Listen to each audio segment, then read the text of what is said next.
మట్టి వినాయకుడిని పూజించడం వల్ల ప్రజలకు మంచి జరగడంతో పాటు పర్యావరణంకు కూడా హాని జరగదని ఎమ్మెల్యే డాక్టర్ చదలవాడ అరవింద్ కుమారుడు డాక్టర్ ఆదిత్య తెలిపారు. స్థానిక శ్రీనివాస్ నగర్ సాంబశివపేట కోటప్పకొండ రోడ్లో గణేష్ ఫ్రెండ్స్ సర్కిల్ సారథ్యంలో ఏర్పాటు చేసిన వినాయకుని విగ్రహంను డాక్టర్ ఆదిత్య ఆవిష్కరించారు. ఈ సందర్భంగా మండపం వద్ద భక్తులకు మట్టి వినాయకుని ప్రతిమలను ఆదిత్య భక్తులకు అందించి మాట్లాడారు.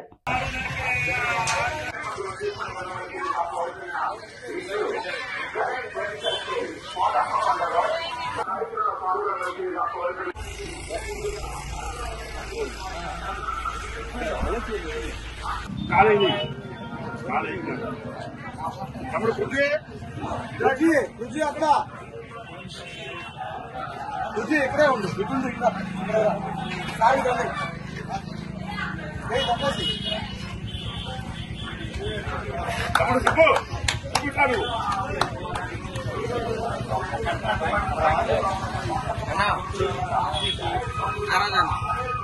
పెడదామమ్మా.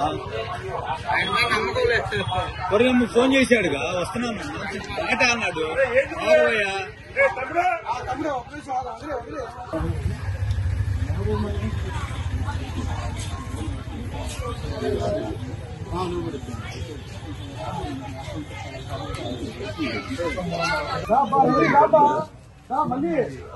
ఓకే సార్, వచ్చేయండి.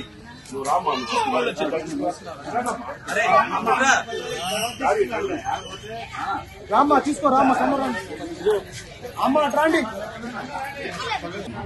అందరికీ నమస్కారం అండి. నేను డాక్టర్ చదలవాడ ఆదిత్య, డాక్టర్ చదలవాడ అరవింద్ బాబు గారు తనయుడు. మన నియోజకవర్గం నర్సరావుపేట నియోజకవర్గ ఎమ్మెల్యే డాక్టర్ చదలవాడ అరవింద్ బాబు తనయుడిని మాట్లాడుతున్నాను. ముందుగా అందరికీ వినాయక చవితి శుభాకాంక్షలు.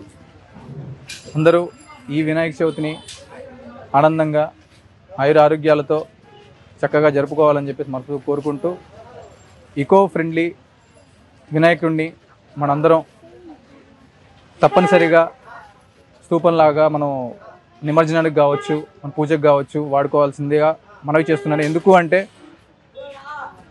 ఈరోజు చూస్తున్నారు పర్యావరణం కాలుష్యం, లేదంటే ఏదైతే వాటర్ బాడీస్ ఏవైతే ఉన్నాయో ప్లాస్టర్ ఆఫ్ ప్యారిస్ ద్వారా చేయబడ్డ గణపతి స్తూపాలు, దాని మీద ఉన్న పెయింట్స్ వల్ల ఆ వాటర్ బాడీస్ అన్నీ కలుషితం అవుతున్నాయి. దాని ద్వారా చాలామంది అనారోగ్యానికి గురి అవుతున్నారు. సో అటువంటి దాన్ని అరికట్టాలి అంటే ఈకో ఫ్రెండ్లీ వినాయకుడిని, అదే మట్టి వినాయకుడిని మనం తప్పనిసరిగా వాడుకోవాలని చెప్పేసి మనస్ఫూర్తిగా కోరుకుంటున్నాను. మరొకసారి మీ అందరికీ మన నర్సరావుపేట నియోజకవర్గం ఎమ్మెల్యే డాక్టర్ చదలవాడ అరవింద్ బాబు గారి తరపున వినాయక చవితి శుభాకాంక్షలు. ధన్యవాదాలు.